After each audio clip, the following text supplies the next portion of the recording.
22 જાન્યુઆરીએ અયોધ્યામાં નવનિર્મિત રામ મંદિરમાં પ્રભુ રામની પ્રાણ પ્રતિષ્ઠા કરવામાં આવશે। આ ઐતિહાસિક ક્ષણના સાક્ષી સૌ કોઈ બનવા ઈચ્છી રહ્યા છે, પરંતુ જેને આમંત્રણ મળી રહ્યું છે તેઓ જ અયોધ્યામાં ઉપસ્થિત રહી શકશે। આવા સમયે ઘણા એવા રામ ભક્તો છે જેઓ દાન ધર્માદા થકી પ્રભુ રામના ચરણોમાં પોતાની ભક્તિ અર્પણ કરવા ઈચ્છે છે। રામ મંદિરના નિર્માણ માટે અત્યાર સુધીમાં દેશ અને દુનિયામાંથી હજારો લોકોએ દાન આપ્યું છે અને હજુ પણ ઘણા ભક્તો રામ મંદિર માટે દાન આપવા માટે ઈચ્છુક છે, પરંતુ તેઓ જાણતા નથી કે કેવી રીતે દાન કરવું। જો તમે પણ દાન કરવા માટે ઈચ્છી રહ્યા છો તો યુપીઆઈ દ્વારા શ્રી રામ જન્મભૂમિ તીર્થ ક્ષેત્રના અધિકૃત ખાતામાં સરળતાથી દાન કરી શકો છો, જે ટ્રસ્ટ અયોધ્યા રામ મંદિરના નિર્માણ કાર્યની દેખરેખ રાખે છે। ટ્રસ્ટે તેની સત્તાવાર વેબસાઇટ દ્વારા ઓનલાઈન દાનની પણ વ્યવસ્થા કરી છે। તમે કોઈ પણ યુપીઆઈ પેમેન્ટ એપ પર ક્યુઆર કોડ સ્કેન કરીને દાન કરી શકો છો।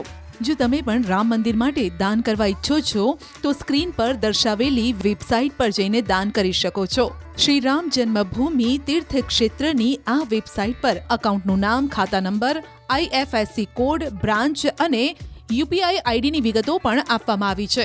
એટલું જ નહીં, જો આ વેબસાઇટ પર જઈ અને આપ દાન કરો છો તો તેની રિસિપ્ટ પણ આપ ત્યાંથી પ્રાપ્ત કરી શકો છો। ટ્રસ્ટની સત્તાવાર વેબસાઇટમાં મંદિર સંબંધિત બેંક વિગતો પણ આપવામાં આવી છે। SBI, bank of Baroda, Punjab national બેંકના ખાતામાં આપ દાન કરી શકો છો। ટ્રસ્ટે ફોરેન કન્ટ્રીબ્યુશન રેગ્યુલેશન એક્ટ 2010 હેઠળ નોંધણી મેળવી છે અને વિદેશીઓ પણ તેમાં દાન કરી શકે છે। ટ્રસ્ટે વિદેશમાંથી દાન માટેની અલગ વિગતો પણ આ સાઇટ પર શેર કરેલી છે। 22 જાન્યુઆરીએ અયોધ્યામાં નવનિર્મિત રામ મંદિરમાં પ્રભુ રામની પ્રાણ પ્રતિષ્ઠા કરવામાં આવશે। આ ઐતિહાસિક ક્ષણના સાક્ષી સૌ કોઈ બનવા ઈચ્છી રહ્યા છે, પરંતુ જેને આમંત્રણ મળી રહ્યું છે તેઓ જ અયોધ્યામાં ઉપસ્થિત રહી શકશે। આવા સમયે ઘણા એવા રામ ભક્તો છે જેઓ દાન ધર્માદા થકી પ્રભુ રામના ચરણોમાં પોતાની ભક્તિ અર્પણ કરવા ઈચ્છે છે। રામ મંદિરના નિર્માણ માટે અત્યાર સુધીમાં દેશ અને દુનિયામાંથી હજારો લોકોએ દાન આપ્યું છે અને હજુ પણ ઘણા ભક્તો રામ મંદિર માટે દાન આપવા માટે ઈચ્છુક છે, પરંતુ તેઓ જાણતા નથી કે કેવી રીતે દાન કરવું। જો તમે પણ દાન કરવા માટે ઈચ્છી રહ્યા છો તો યુપીઆઈ દ્વારા શ્રી રામ જન્મભૂમિ તીર્થ ક્ષેત્રના અધિકૃત ખાતામાં સરળતાથી દાન કરી શકો છો, જે ટ્રસ્ટ અયોધ્યા રામ મંદિરના નિર્માણ કાર્યની દેખરેખ રાખે છે। ટ્રસ્ટે તેની સત્તાવાર વેબસાઇટ દ્વારા ઓનલાઈન દાનની પણ વ્યવસ્થા કરી છે।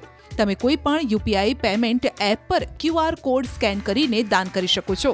જો તમે પણ રામ મંદિર માટે દાન કરવા ઈચ્છો છો તો સ્ક્રીન પર દર્શાવેલી વેબસાઇટ પર જઈને દાન કરી શકો છો। શ્રી રામ જન્મભૂમિ તીર્થ ક્ષેત્રની આ વેબસાઇટ પર અકાઉન્ટનું નામ, ખાતા નંબર, IFSC કોડ, બ્રાન્ચ અને યુપીઆઈ આઈડીની વિગતો પણ આપવામાં આવી છે।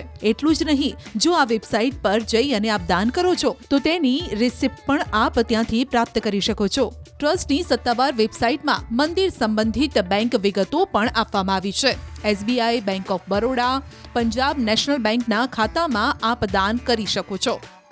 ટ્રસ્ટે ફોરેન કન્ટ્રીબ્યુશન રેગ્યુલેશન એક્ટ 2010 હેઠળ નોંધણી મેળવી છે અને વિદેશીઓ પણ તેમાં દાન કરી શકે છે। ટ્રસ્ટે વિદેશમાંથી દાન માટેની અલગ વિગતો પણ આ સાઇટ પર શેર કરેલી છે।